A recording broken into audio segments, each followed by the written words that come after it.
Magandang umaga, magandang hapon, magandang gabi sa inyo dyan, my dear listeners. Kumusta kayo? For today's Filipino crime episode, tatalakayin natin ng isa na namang kalunos-lunos na krimen na sinapit ng kapatid ng isang aktres at beauty queen na si Rochelle Barameda. Alam kong familiar na ang karamihan sa inyo sa kasong ito at talaga namang napakasaklap dahil magpasa hanggang ngayon ay hindi pa rin nakakamit ng pamilya ng biktima ang hustisya. Before natin umpisahan ang kwento, makikisuyo lamang po ako na pakiclick ng subscribe button pati na rin ng like at notification bell para updated kayo sa bawat videos na i-upload ko. Salamat!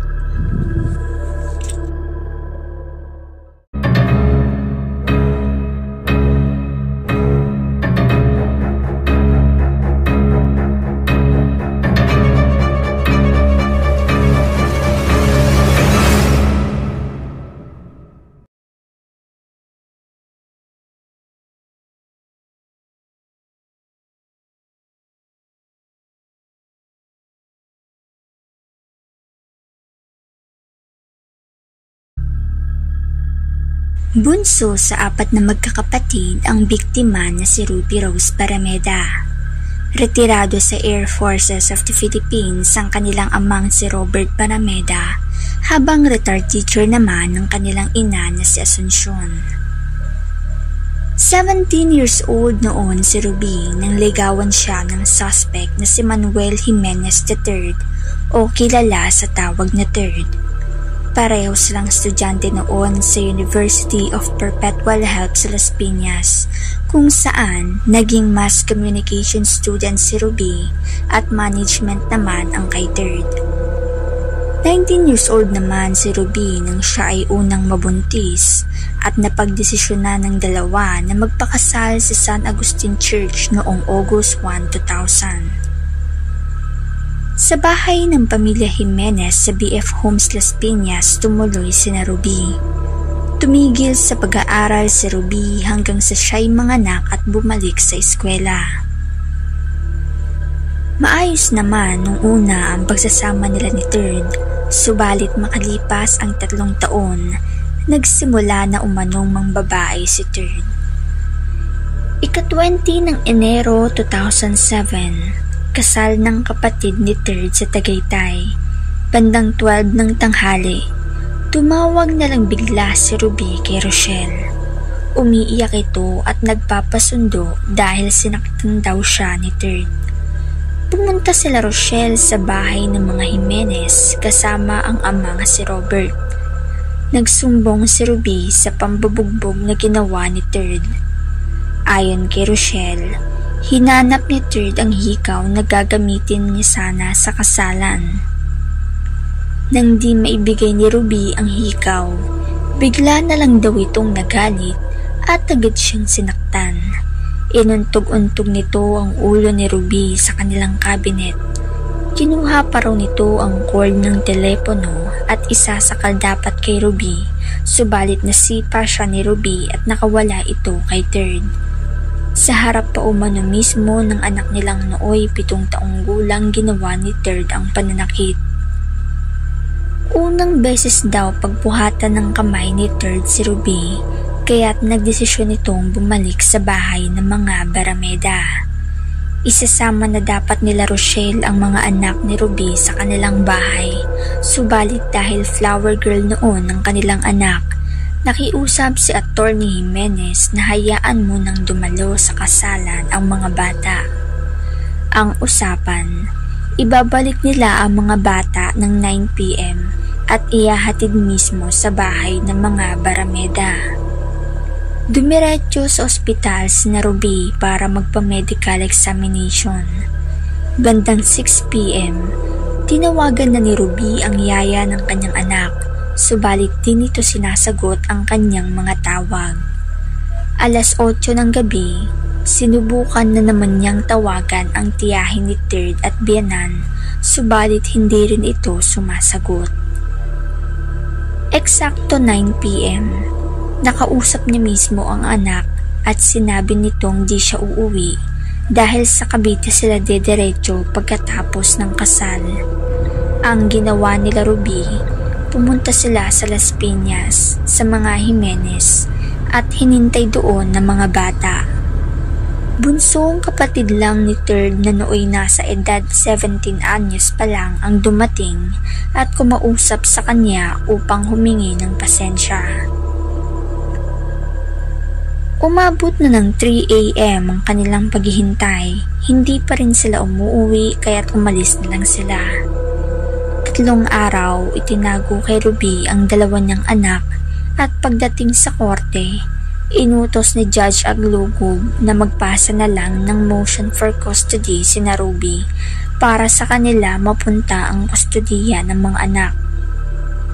Nagsampa ng petition for habeas corpus sa Las Piñas Court si Ruby sa tulong ng dati nilang abogado na si Attorney Salvador Peña.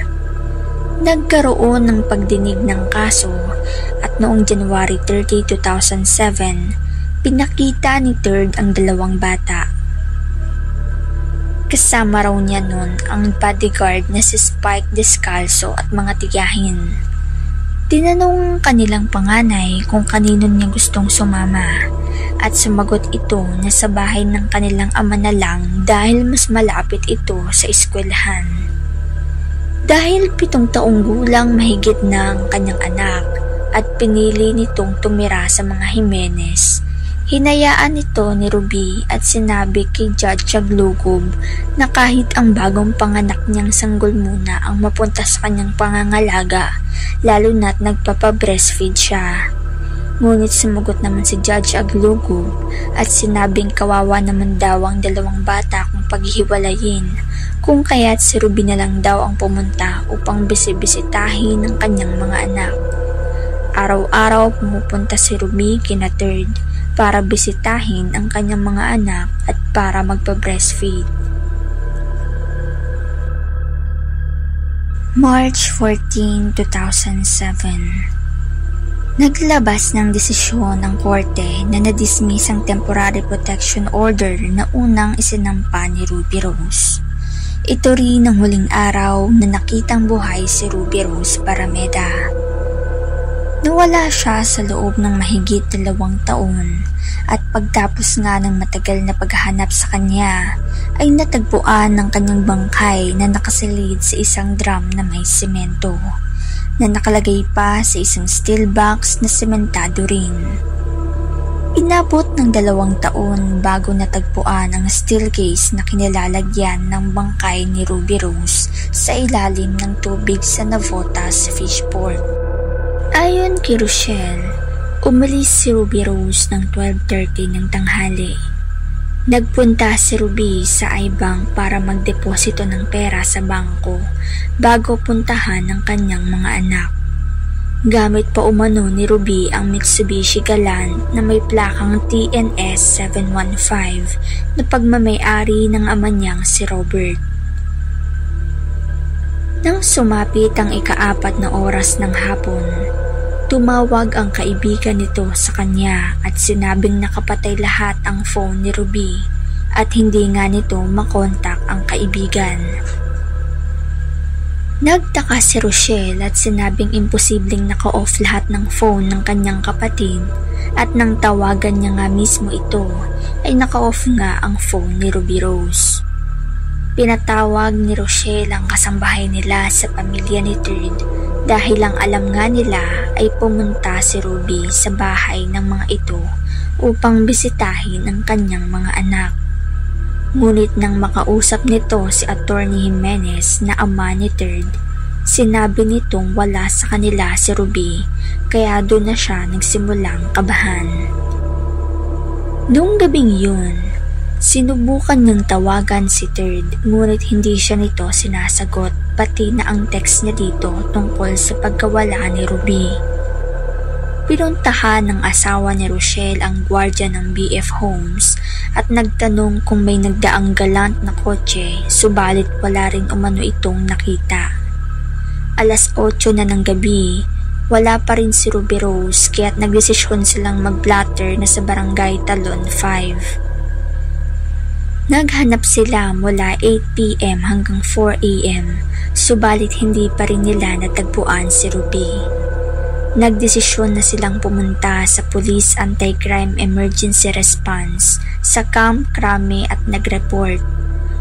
Wala pang isang araw mula nang mawala ang kapatid niya, kaya't naghintay pa sila ng ilang oras para madeklara itong missing person. Pumunta rin sila sa Aibang para kumpirmahin kung nagpunta nga doon ng kapatid at naberipika nga nilang galing doon si Ruby bandang 1:59 ng hapon. Kukuha na sana sila ng kopya, ngunit pagsapit ng 3:00 ng hapon, tumawag sa kanila ang taga-Aibang at sinabing nabura ang kopya ng CCTV nung oras na pumunta doon si Ruby. Biyernes, nagsanib puwersa na ang Criminal Investigation and Detection Group at National Bureau of Investigation upang bumuo ng task force sa paghahanap kay Ruby. Sinubukan din ng mga barameda na humingi ng tulong kay Third, subalit ayaw umano itong makialam sa paghahanap. Nagpakalat din daw sila ng flyers na may larawan ni Ruby Rose at nag-anunsyo ng pabuya para sa kung sino mang makakapagsabi ng kinalalagyan nito. Pero ni katiting na impormasyon, wala raw dumating sa pamilya. Mahigit 2 taong walang tigil sila Rochelle sa paghahanap kay Ruby, hanggang nagkaroon ng breakthrough sa kaso. Buwan ng Mayo 2009, may isang nagpakilalang Sally na balae ng isang nagngangalang Irene Montero ang nagpunta sa Parañaque City Hall at nagtanong kung paano makakausap ang pamilya Barameda. Lumapit si Sally kay Val Soto at ipinarating naman ito ni Val kay Rochelle. Sa opisina ni Val sila unang nagharap at ayon kay Sally, si Irene ang asawa ni Manuel Montero. Siya raw ang may alam sa tunay nangyari kay Ruby. Ika-18 ng Mayo 2009 naman ang itinakdang araw ng paghaharap nila Manuel at pamilya ni Ruby sa National Capital Region Police Office. Bagamat kompleto ang impormasyon ni Montero, inabot pa ng 1 buwan bago matunton kung saan matatagpuan si Ruby Rose. May bagyo noon kaya tumigil pa sila sa paghahanap. Mga magtatahong sa Cavite pa ang kinuha nilang taga-sisid dahil ayaw ni Montero na may makaalam sa tinatrabaho nila. Si Montero pa raw mismo ang nagturo kung saan banda sisisid ang mga magtatahong at kasama rin siya sa pagsisid. Nang makapa ito ni Montero, nilagyan niya ito ng tanda. Tinalian niya ang steel case at binuhol sa dulo ang isang boteng walang laman para lumutang. Kinabukasan ng ika-10 ng Hunyo 2009, 8 a.m., kumilos na ang mga pulis at gumawa ng paraan para palutangin ang steel case. Nilubog ang 6 na malalaking drum na walang laman. Itinali ito sa steel case dahil sa prinsipyo ng buoyancy o lulutang ang anumang bagay na hangin ang laman. Nahila nito pataas ang steel case kaya nakuha ito. Pinuksan ng steel case gamit ang electric cutter. Nakahinang ang steel case at nakasemento sa drum. Sa loob ng drum, nandun si Ruby, nakasemento rin. Inilagay siya sa 2 lalagyan at pinuno ng semento. Matapos mabuksan ang mga sisidlan, hindi pa rin makapaniwala si Rochelle na kapatid niya ang nasa loob ng drum. Nakatape ang buong mukha ng bangkay. May busal sa bibig at nakaposas ang mga kamay sa likod. Nakatali rin ang mga paa nito. Nang ipinasuri sa mediko-legal ang bangkay, pagkakasakal umano ang dahilan ng pagkamatay ng babaeng sinemento sa drum. Sa pamamagitan ng DNA, dental records at damit na suot ng bangkay. Positibong kinilala ng mga otoridad ang babaeng natagpuan nilang sinemento sa loob ng drum, si Ruby Rose Barameda. Hindi noon lubos maisip ng pamilya Barameda kung bakit sinapit ni Ruby Rose ang karumal-dumal na pagkamatay. Ang pag-aalala sa pagkawala ni Ruby Rose nauwi sa mga tanong at paghahanap ng hustisya. Isiniwalat daw ng saksi na si Manuel Montero ang lahat ng kanyang nalalaman sa mga naganap noong March 14, 2007. Nagpakilala bilang dating Chief Operation Manager ng BSJ Fishing and Trading Incorporated ang witness na si Montero. Ang kumpanyang ito ay pagmamay-ari daw ng magkapatid na sina Lope Jimenez at si Attorney Manuel Jimenez II na ama ni Manuel Jimenez III, ang asawa ni Ruby Rose Barameda. Itinuro ni Montero ang kanyang mga dating amo na sina Attorney Manuel Jimenez II at kapatid nitong si Lope Jimenez bilang mga mastermind sa pagpatay kay Ruby Rose. Isa-isa rin niyang pinangalanan ng iba pang kasama sa pagdukot at pagpatay. Sina Eric Fernandez na driver ni Lope Jimenez, Leonard Spike Descalzo na bodyguard ni Third, at Robert Obet Ponce na empleyado ng BSJ Fishing and Trading Incorporated. Ayon sa salaysay ng pangunahing witness na si Montero, pinag-isipan daw mabuti ni Attorney Manuel Jimenez II ang gagawing krimen sa Manugang. March 12, 2007, sa conference room ng BSJ compound, magkakasamang plinano di umano ni Jimenez, Obet, Spike, Eric at Manuel ang pagpatay kay Ruby Rose. Iniutos din umano ni Montero sa kanyang tauhan na si Rudy de la Cruz na maghanap ng steel box na paglalagyan ng drum kung saan ipapasok ang bangkay ni Ruby Rose. Kwento pa ni Montero, March 14, 2007, itinakda ang gagawing pagdukot at pagpatay kay Ruby Rose. Habang isinasagawa raw nila Eric, Spike at Obet ang pagdukot kay Ruby Rose sa mismong bahay ng biyenan nitong si Attorney Manuel Jimenez II sa BF Home Las Piñas. Nasa BSJ compound naman daw siya at naghihintay ng tawag mula sa among si Lope tungkol sa kinaroroonan ng kanyang mga kasamahan. Pagdating daw ng mga ito sa BSJ compound, nakita raw ni Montero ang pagparada ng puting Ford E150 na may commemorative plate na 111111 at isang kulay berdeng Mitsubishi Galant na may plakang TNS 715. Pagmamay-ari daw ni Ruby Rose ang Galant. Pero nung panahong yun, minamaneho ito ng isa sa mga suspect na si Obet. Nilapitan daw niya ang Ford E150 at doon nakita niya ang biktimang si Ruby Rose na nakaposa sa mga kamay, nakatali ang mga paa at may busal sa bibig. Ayon pa kay Montero, pinalumagan daw niya ang tape at busal sa bibig ni Ruby Rose sa kasamahang si Obet. Saglit na kinuusap daw ni Montero ang nooy nakagapos na si Ruby at dali-dali raw sumagot ang nooy nakagapos na si Ruby Rose at saka muli raw nitong ibinalik ang busal sa bibig ni Ruby Rose. Iniwan daw pansamantala ng grupo si Ruby Rose habang hinihintay nila ang tamang oras bago isagawa ang pagpatay. Nakita raw ni Montero ang pagsakal ni Spike sa walang kalaban-labang si Ruby Rose at ilang sandali pa ay binawian na ito ng buhay. Nang masiguradong patay na nga si Ruby Rose, ipinasok na di umano ni Eric at Obet ang bangkay ni Ruby Rose sa isang drum na nakapaloob sa isang steel box, saka ito sinemento. Pagkatapos masementohan ay winelding na raw ni Montero ang steel box.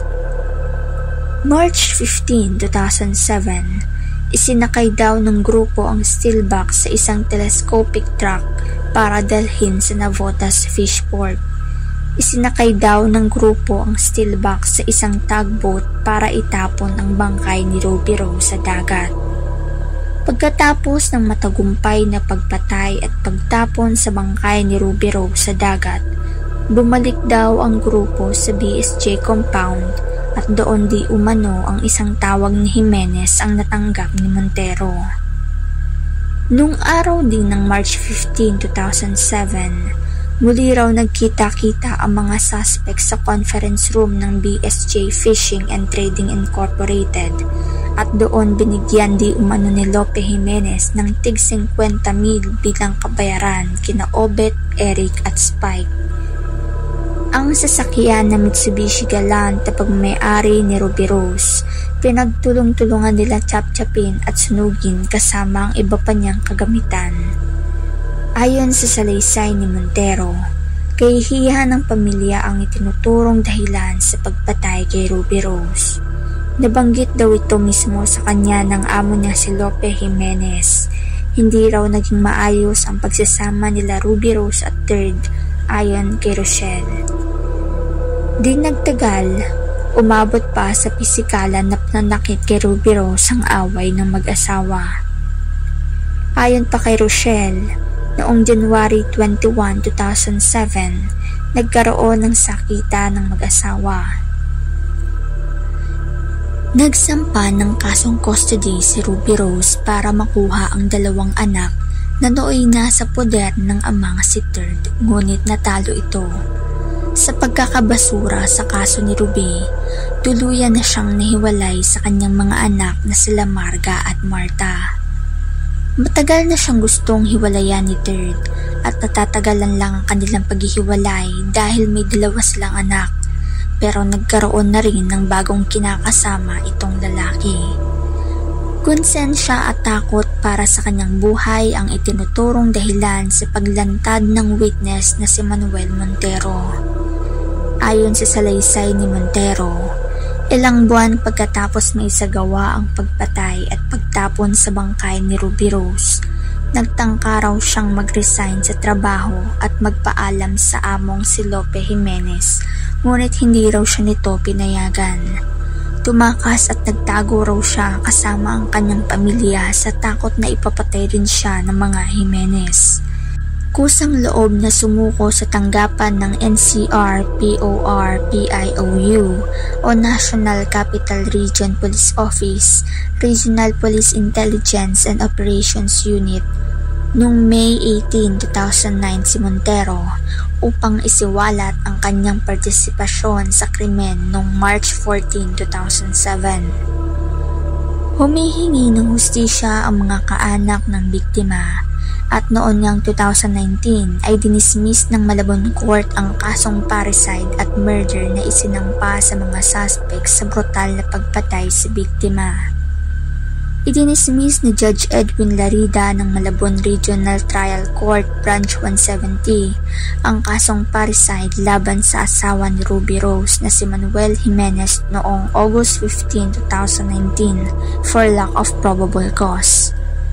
Noong July 10, 2019 naman ay nadismiss din ang kasong murder laban sa father-in-law ng biktima na si Manuel Jimenez Jr.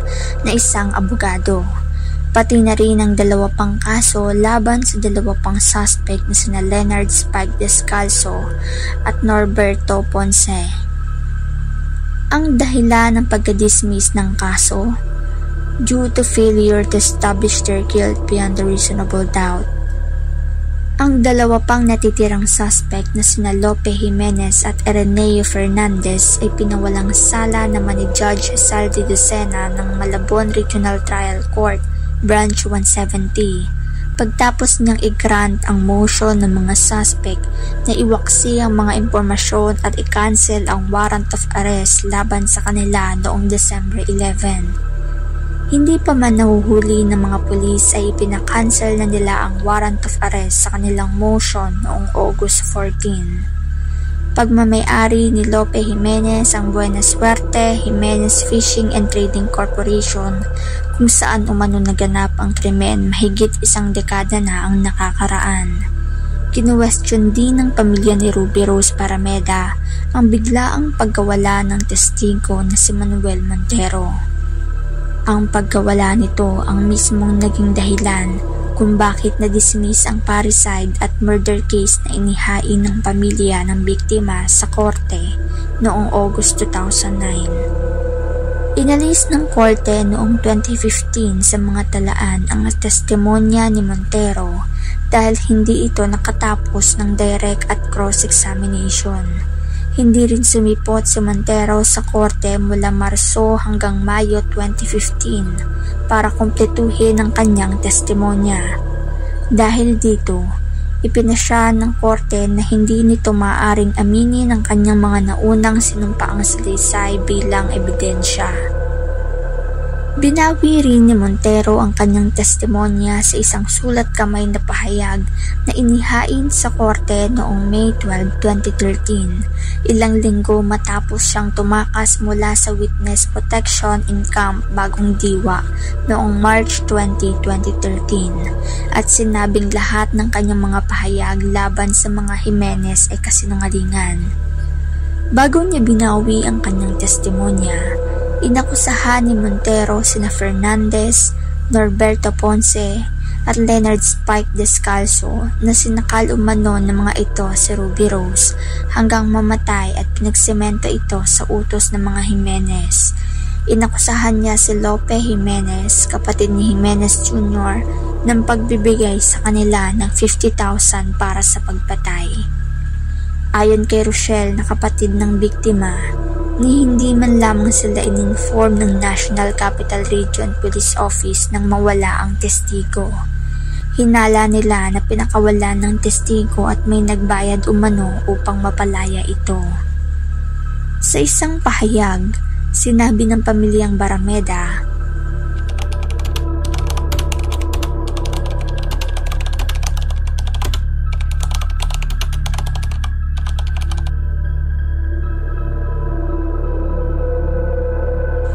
hiniling ng ina ni Ruby Rose na si Asuncion kay Pangulong Rodrigo Duterte kung maaari niyang tingnan ang kaso. Humingi rin siya ng tulong kay Justice Secretary Guevara na tulungan sila sa paghabol sa kasong parricide na isinampa nila laban sa asawa ni Ruby Rose na si Third Jimenez. Sinabi ng abogado ni Barameda na si Al Lazaro na makikipag-coordinate sila sa iba pang ahensya gaya ng DOJ. Nanawagan naman ng ama ng biktima na si Roberto Barameda kay Montero upang bumalik ito at makipagkita sa kanila.